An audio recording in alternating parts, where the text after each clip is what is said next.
చేసింది చెప్పుకోవడంలో మేము కాస్త వెనకబడ్డామని మా బట్టి గారు అంటుంటారు. నిజమే, పనిలో పడి చెప్పుకునేదే మర్చిపోయినాం. ఎందుకంటే మనకు ఆడంబరాలు ముందు నుంచి తెలియదు. మనకు పని చేసుడు తప్ప పాలమూరు వాళ్ళకి ఏమన్నా తెలుసా? రోజుకి 8 గంటలు 10 గంటలు 12 గంటలు ఏడికి పోయినా చెమట వచ్చే వరకు రక్తం చిందే వరకు పనిచేసే తత్వమే మనది తప్ప గొప్పలు చెప్పుకునేది మనకి ఎవరికని తెలుసా? నేను కూడా మీలో ఒకనే మీలాంటోనే కష్టపడడం తప్ప నాకు గొప్పలు చెప్పుకునేది తెలుసా? అందుకే ఇవాళ ఈ సంవత్సరంలో నేను పనిలో పడితే వాళ్ళు అలసుగా తీసుకొని ఇవాళ అడ్డగోలుగా మాట్లాడుతున్నారు. ఇక నేను మాట్లాడను, మీరే మాట్లాడాలి, మీరే జవాబు చెప్పాలి. మీ రైతులే నా బ్రాండ్ అంబాసిడర్లు, మీరే పాలమూరు బిడ్డలకు మీరే బ్రాండ్ అంబాసిడర్లు. మీలో ఒక్కొక్క యువకుడు ఒక రేవంత్ రెడ్డి తెలంగాణ రాష్ట్రం నలుమూలల ప్రభుత్వం చేస్తున్న పనులను, పాలమూరులో జరుగుతున్న అభివృద్ధిని మీరే నలుదిక్కుల చాటాలి. మీరే నా బ్రాండ్ అంబాసిడర్లు.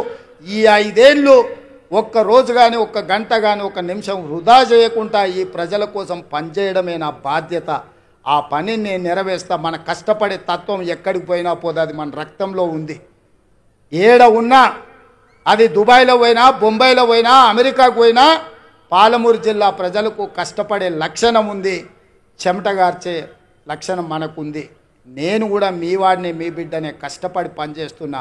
మీరందరూ ఆశీర్వదించండి, కుట్రలను కుతంత్రాలను తిప్పికొట్టండి.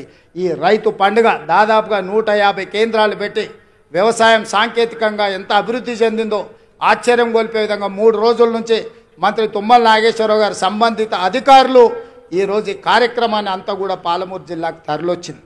ఇంతమంది ఈడికి వచ్చిండ్రు, ఇంత పెద్ద వ్యవస్థ ఈడికి వచ్చిందంటే మీరు ఆశీర్వదించకపోతే వస్తుండేనా? కేసీఆర్ ఉన్నప్పుడు ఎప్పుడన్నా వచ్చినాయా మనకి ఇట్లాంటి అవకాశాలు? ఎప్పుడన్నా వచ్చినాయా? ముఖ్యమంత్రిని దగ్గరికి వెళ్ళి మనం చూసినామా? అన్నా అని ఎప్పుడన్నా పిలిచిర్రా? ఎప్పుడైనా రేవంత్ అన్న ఎట్లున్నామని అడిగే అవకాశం చంద్రశేఖరరావు ఇచ్చిండా? ఆయన ఎక్కడుండేనో ఎట్లుండేనో మనకు తెలియదు. ఇవాళ మనం ఉన్నాం కాబట్టే ఇవాళ మనం కలుసుకోగలిగినాం, ఈ పండుగ చేసుకోగలిగినాం. ఈ పండుగ వాతావరణం ఇది 10 కాలాల పాటు ఉండాలి. పాలమూరు పండాలి పసిడి పంటలతో.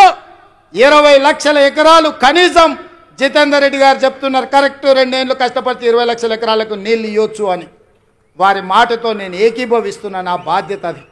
వెనక్కి మళ్ళీ చూడని 20 లక్షల ఎకరాలకు పాలమూరు జిల్లాలో నీళ్లు పారించే వరకు గ్రీన్ ఛానల్లో నిధులు విడుదల చేయించి సాగునీటి పారుదల శాఖ మంత్రి మీకు తెలుసు కదా ఉత్తమ్ కుమార్ రెడ్డి గారు. ఆయన ఏ ఊరు అల్లుడో తెలుసా?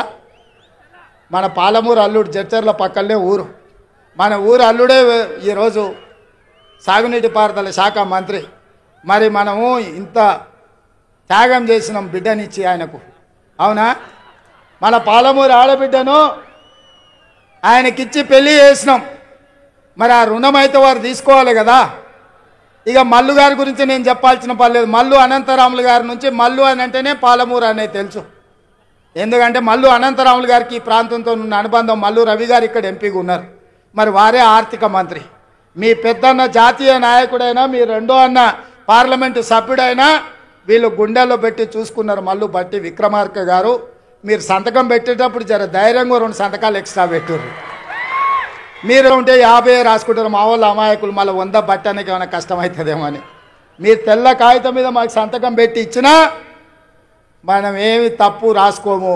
100 అవసరం ఉంటే 50 రాసుకుంటాం మనం. ఎందుకంటే ఎంత ఉంటే గంతే కాళ్ళు చాపుకోవాలి అనుకుంటాం మనం, అవునా?